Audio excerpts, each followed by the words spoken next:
একটা মানুষের ক্ষমতায় টিকে থাকার উদগ্র বাসনার জন্য, যার ন্যূনতম বৈধতা নাই এই দেশের ক্ষমতায় টিকে থাকার, যে ভোটে নির্বাচিত না, যে দেশকে কোনো মিথ্যা এবং দখল এবং আম, পাচার বাদে আর কিছু দিতে পারে নাই, যে পুরো দেশটাকে একটা অল্টারনেট রিয়ালিটি হিরক রাজার দেশ বানায় রাখছে।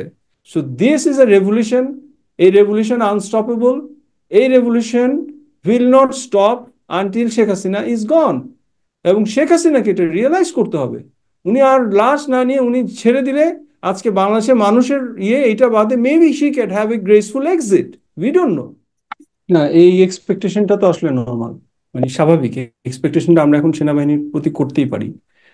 এবং ডক্টর মঞ্জু যেটা বলেছেন, আমি একই সাথে অসংখ্য আপনার দর্শকরা যেটা বলেছেন, এই মুহূর্তে একটা ম্যাসাকার চলতেছে। আজকে যে 100টা নাম্বার এসেছে, এটাও কিন্তু মেবি হসপিটালের ডেথের নাম্বার। মানুষ তাদের পরিবারদেরকে কি কোথায় নিয়ে গেছে, কবরস্থানে দাফন করছে কিনা, এগুলো আমরা জানি না। ফলে এবং এমনকি পুলিশের উপরে হামলা হয়েছে, 16 জন মারা গেছে পুলিশ। হ্যাঁ। সো আলটিমেটলি একটা মানুষের ক্ষমতায় টিকে থাকার উদগ্র বাসনার জন্য, যার ন্যূনতম বৈধতা নাই এই দেশের ক্ষমতায় টিকে থাকার, যে ভোটে নির্বাচিত না, যে দেশকে কোনো মিথ্যা এবং দখল এবং আম, পাচার বাদে আর কিছু দিতে পারে নাই, যে পুরো দেশটাকে একটা অল্টারনেট রিয়ালিটি হিরক রাজার দেশ বানায় রাখছে, সেই মানুষটাকে রক্ষা করার জন্য তো আসলে যে জনগণের এই সংগ্রাম, এই সংগ্রামের একটা পর্যায়ে এসে তো সেনাবাহিনীকে ট্রিপ 90-এ আমরা এরশাদ হইলো। একটা সেকেন্ড, আমার মাইকটা বোধহয় চেঞ্জ হয়ে গেছে। না, ঠিক আছে, ঠিক আছে, ঠিক আছে, ঠিক আছে। ওকে। ওকে, সো 90-এ এরশাদকে বলতো আমরা বিশ্ব বেহায়া। তো শেখ হাসিনাকে কোন লেভেলের বেহায়া বল? গ্যালাক্সি বেহায়া।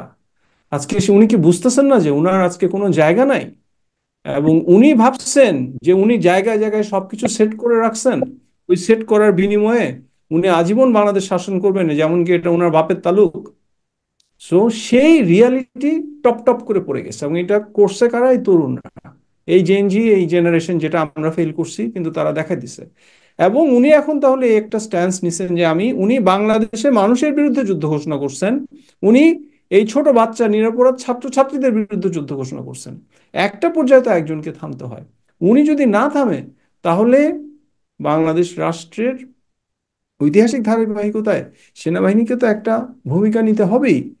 এবং সেই ভূমিকাটা যে মানুষ সেনাবাহিনীর কাছে করতেছে, এটাই স্বাভাবিক। ফলে আমি একজন প্রাক্তন সেনা কর্মকর্তা হয়ে আমার আলাপে মনে হতে পারে যে আমি সেনাবাহিনীকে ডিফেন্ড করার চেষ্টা করছি। আমার আর্গুমেন্টে দুইটা বিষয় থাকে, যে কোনো সেটা, একটাকে আমরা বলি যে ডিসক্রিপটিভ আর্মেটিভ, একটা হচ্ছে নর্মেটিভ আর্গুমেন্ট। নর্মেটিভ আর্গুমেন্ট হচ্ছে যে জাস্টিফাই করা, ডিসক্রিপটিভ আর্গুমেন্ট হচ্ছে যে কোনো সিচুয়েশনকে এক্সপ্লেন করা without giving a moral argument. So আমি সেই জায়গা থেকেই বলি যে সেনাবাহিনী, তাদের কাছ থেকে, তাদের উপরে কিন্তু আইন করা হচ্ছে যে সেনাবাহিনী যদি কু ঘটায়, তাহলে কিন্তু সেটা মৃত্যুদণ্ড। আমি ডক্টর মঞ্জুরের একটা আর্গুমেন্টকে আমি একটু রিভিউ করে যাই। আনলফুল কমান্ড, রাষ্ট্রপতি আদেশ দিয়েছেন পথে সেনাবাহিনীকে ইউনিট টু সিভিল পাওয়ারে নিয়োগ দেওয়া হয়েছে বা কারফিউ নিয়ন্ত্রণ দেওয়া হয়েছে, এগুলো কিন্তু সাংবিধানিক আদেশ। সেই আদেশ মানতে, জনগণকে জানমাল রক্ষা করতে স্টেপ নেওয়া কিন্তু আনলফুল কমান্ড না, এথিক্যালি রং। আনলফুল কমান্ড না। আনলফুল কমান্ড হচ্ছে র্যাবের যে 7 জন অফিসার যেটা করেছিল, যখন তারা ব্যক্তি উদ্দেশ্যে গিয়ে কিছু মানুষকে খুন করে নারায়ণগঞ্জের মধ্যে, বুড়িগঙ্গার মধ্যে ডুবা রাখছিল, দ্যাট ওয়াজ আনলফুল কমান্ড। ফলে এই জায়গায় সেনাবাহিনী যে ডিলেমার মধ্যে আছে, এই ডিলেমাটা, উই হোপ দ্যাট এই ডিলেমাটা না থাকুক।